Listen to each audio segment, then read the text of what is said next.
I'm Steve Dangle, and you're listening to Stick to the Pod.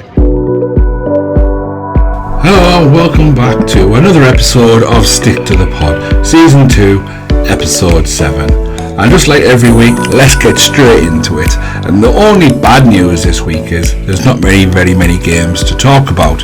But that doesn't mean there isn't plenty of incidents to talk about. So we'll get straight into it. NIHL North 1, Morley Conference. And we're going to go straight into Saturday's games. First up, Hull Jets, Sheffield Scimitars. And sound the horn for the upset class. Sheffield Scimitars 2, the Hull Jets 1.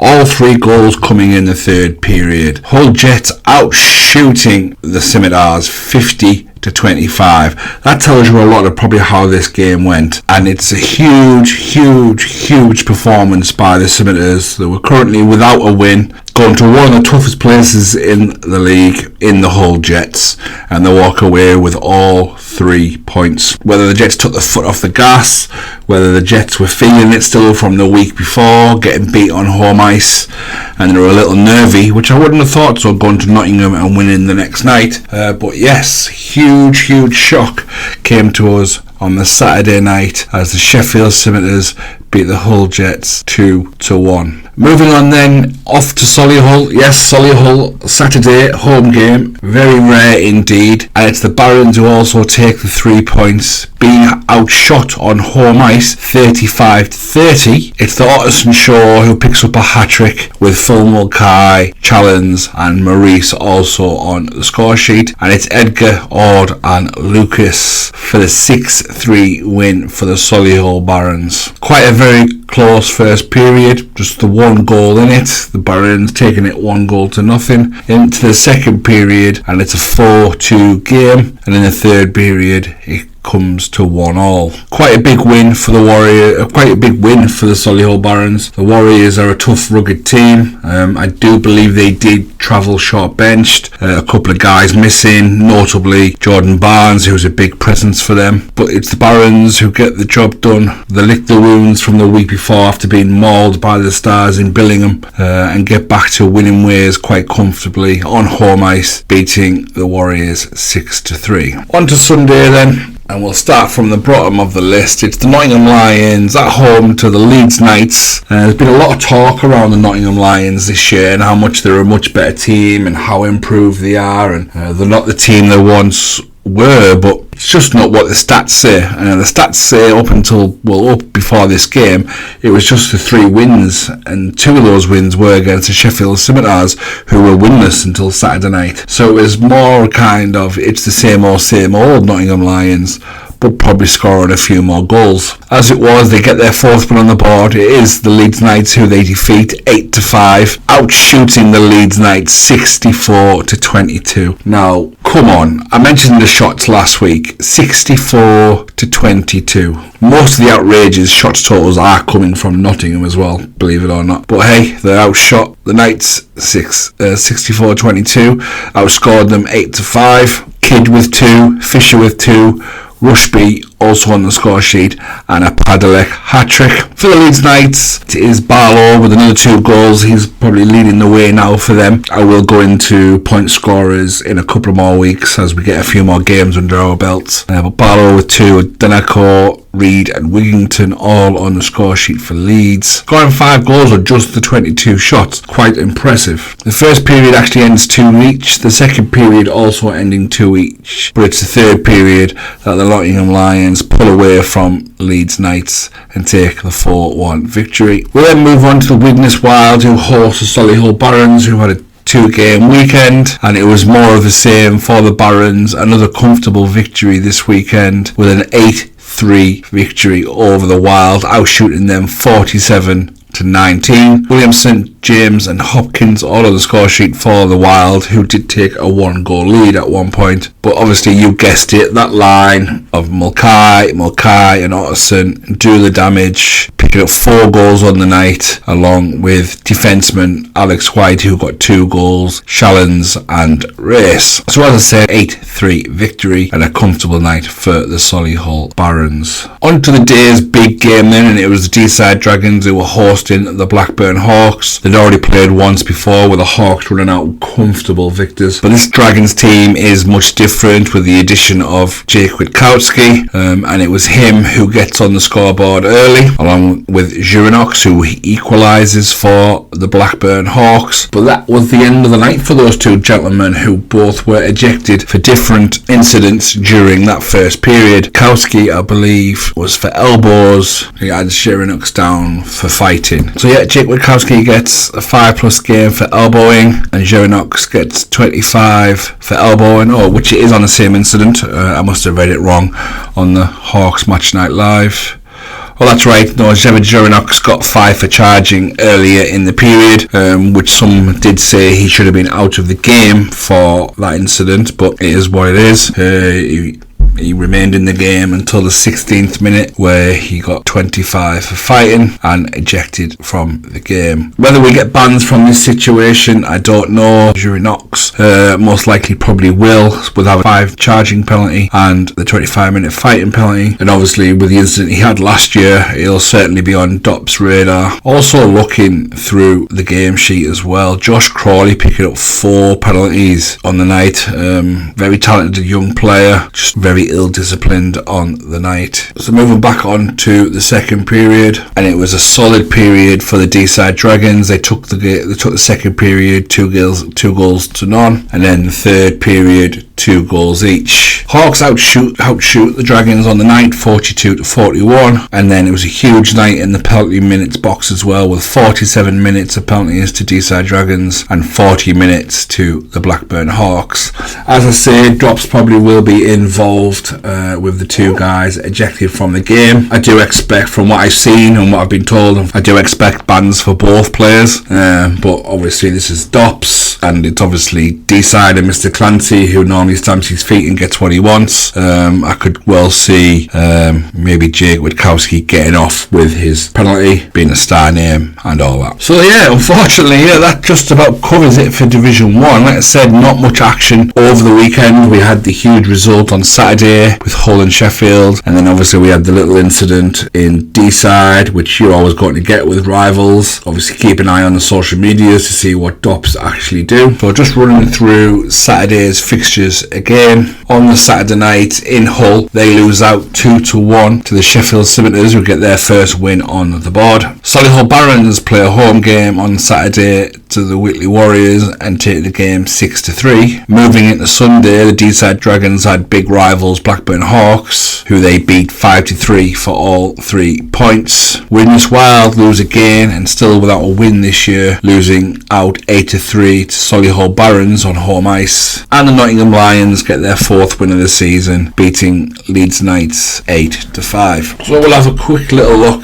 at the league table. It is a bit difficult trying to predict what's what, just with games played. You've got the Warriors with 6 games played, Hull Jets with 9 games played, the Scimitars with 9 games played, and the rest mainly having 7. But it is the Hull Jets who are top of the division. 9 games played, 6 wins, 1 overtime win and 2 losses for 20 points. It's the Billingham Stars, 7 games played, 6 wins, 1 loss in second place for 18 points. D-side Dragons, the weekend's biggest movers, 7 games played, 5 wins, 2 losses, 15 points. Whitley Warriors, 6 games played, 4 wins, 1 overtime loss and 1 loss for 13 points. The Blackburn Hawks, 7 games played, 4 wins and 3 losses. Not many people would have had that this early in the season, for their 12 points. 6th place is the Nottingham Lions, 8 games played and they're 4-4, 4 wins and 4 losses for their 12 points. An impressive amount of goals scored is 31 as well for the Nottingham Lions, so they are scoring goals. Solihull Barons, 7 games played, 4 wins and also 3 losses, something that you probably wouldn't expect to see about them this early in the season,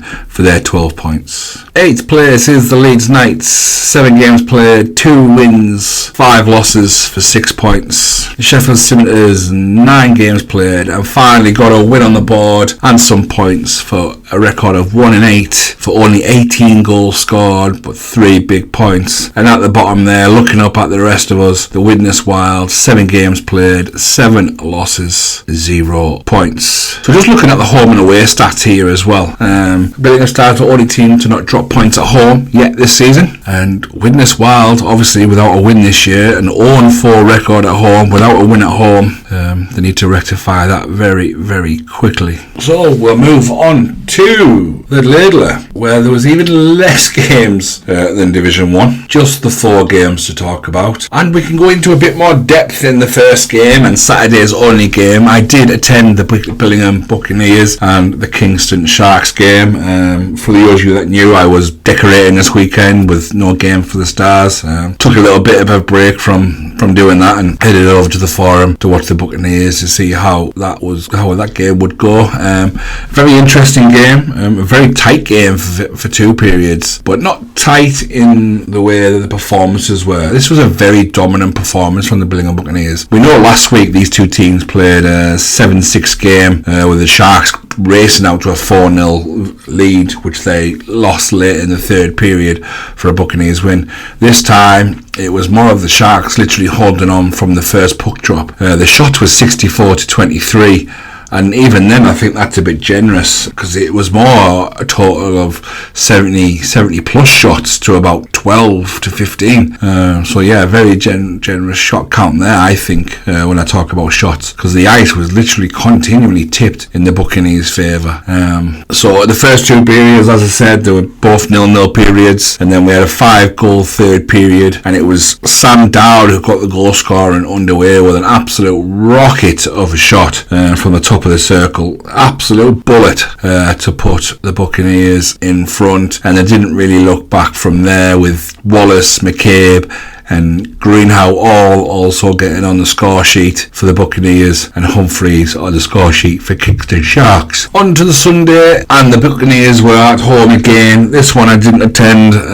Like I say, plenty of painting to do this weekend. Pretty much more convincing game for the Billingham Buccaneers, taking the game 9-1, outshooting the Nottingham Lions 58-28. The score sheet for the Buccaneers, it's Wakefield, Lucas Dowdle playing down from the Stars, Ben Greenhow playing down from the Stars, veteran Stephen Wallace, veteran James McCabe, Lewis Hall on the score sheet, Sam Dowd again, and Bakada stepping up from rec hockey to give the league a go and test himself there. Very impressive player for me, very good skater, quite on the small side, but a very, very, very impressive skater.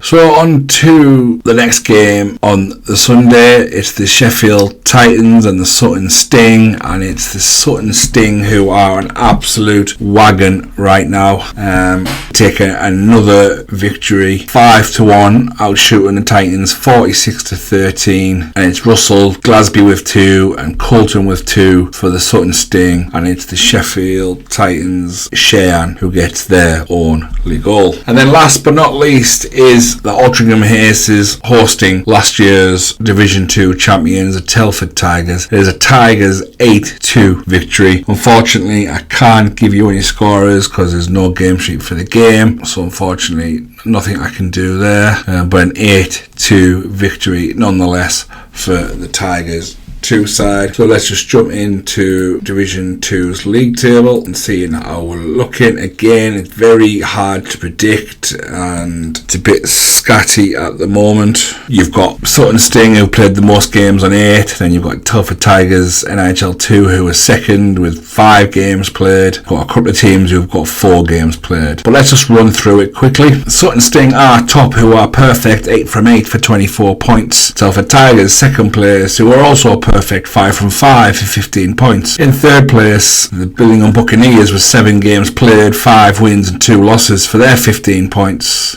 In fourth, Coventry Blaze, 4 games played, 3 wins, 1 loss for 9 points. Kingston Sharks, 6 games played, 2 wins, 1 overtime win, 3 losses for 8 points. 6th place is the Altrincham Aces, 6 games played, 2 wins, 4 losses, 6 points. 7th place, Sheffield Titans, 7 games played, 1 win, 1 overtime loss and 5 losses for 4 points. 8th is the Bradford Bulldogs, who are 1-3 for their 3 points. place. It's the D-side Ducks in 9th in their inaugural season. 5 games played, 1 win, 4 losses, 3 points. And it's Nottingham Lions 2, who are down in the bottom in 10th with 1 win, 7 games played, 7 games lost, and 3 points. Now, I'm just looking at the goals scored here for Division 2, and it's quite a weird one. So you've got the top 3 who have all scored 30 plus goals in their games. Sting have scored 47 and 8.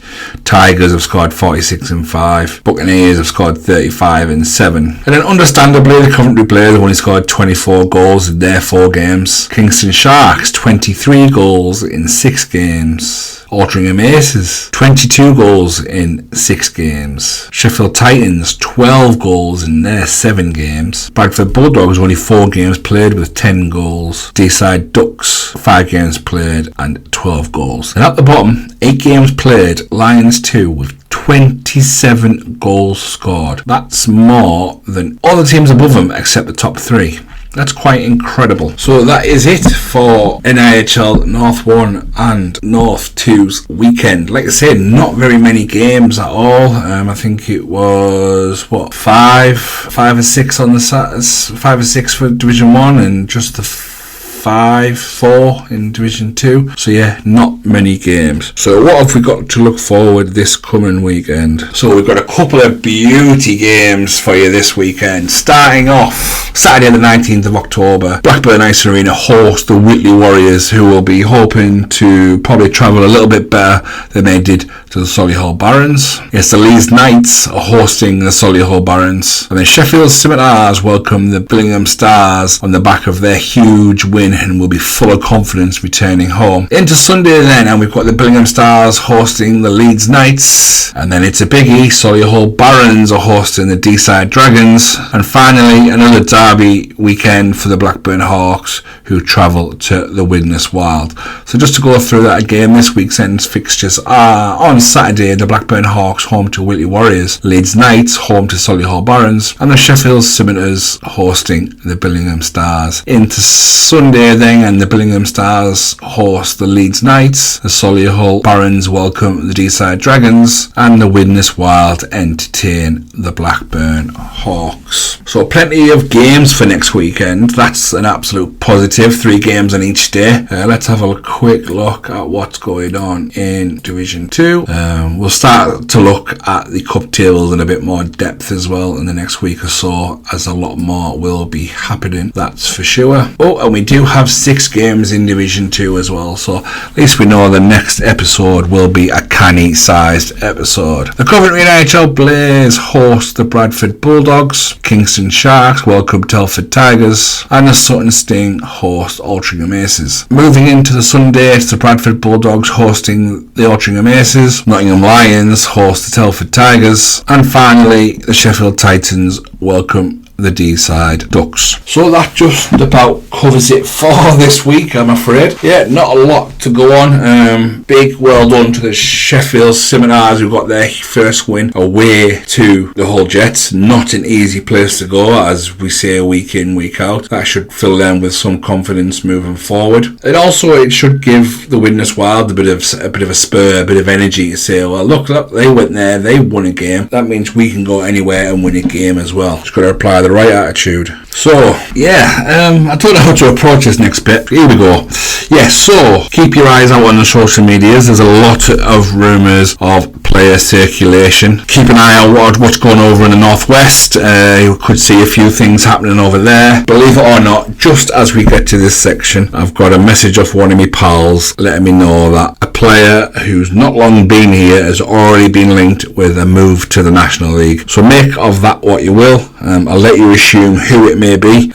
It's not for me to do that, but definitely keep your eye out on the socials over the next week or so, because I think you are going to get a few, at least probably 2 player announcements at least. So keep your eyes open for those. I can only apologise, it's not a massive episode this week. Might be able to go into a bit more next week when DOPs come out. I know it'll affect this weekend's coming games, whatever happens, but we can touch on it next week. Like I say, I'm going to try and start getting these episodes out much earlier in the week, just because of it's when time allows, really. This week, obviously, I go to Berlin Thursday night to watch watch Eisbären Berlin take on Adler Mannheim. Going to watch Liam Kirk do his thing in the DEL. Going to go and stand in that mad corner or end of the home of Eisbären Berlin. So it was main reason for it being out early this week, but good to continue with doing that. A big thank you for those of you who have dropped me a message, said that they enjoy the podcast and it's a highlight of the week and like to be informed of what's going on around the league. I do try my best, but I do obviously heavily rely on other people, my missus for getting it edited and so I can get it out there, Joe Scuts for all the stat work, getting in game sheets so I can talk you through them to what's going on and who's doing what. But yeah, your comments are very well appreciated. If I can, I'll bring you more content as and when it comes in. Everyone's been a little bit safe at the moment, I think. Like I say, Dops hasn't been too busy. I know like last year it was madness, but maybe this year they've calmed themselves down a little bit. But yeah, it should be good. I expect to see something from Dops in regards to DJ Zuranox and Jake Witkowski probably towards the end of the week. If anything at all. But yeah, we'll just to wait and see. Like I said about the player signings, keep your eyes peeled for team social media. There's one or two players who I think will be getting ready to be announced. Certainly keep those eyes peeled over in the northwest. One of them will probably raise eyebrows, but we'll see. But yeah, I'm gonna have to call it a day there, guys. That just about covers everything for the week, and they're looking forward to the week ahead. Wherever you are, take a game in, enjoy it, let me know what you think. You can drop me a message, whether it's Facebook, Twitter, X, or whatever it's called these days. Don't forget to like and subscribe if you watch or listen via YouTube. If you're on Apple Podcasts, give it a 5-star rating, it'd be much appreciated, along with Spotify or even the other podcast providers that you may use to listen on. It all just helps get the podcast noticed, gets the listeners in there, and gives our league much needed attention. Well, thanks for listening, and I'll catch you all next week. Bye for now.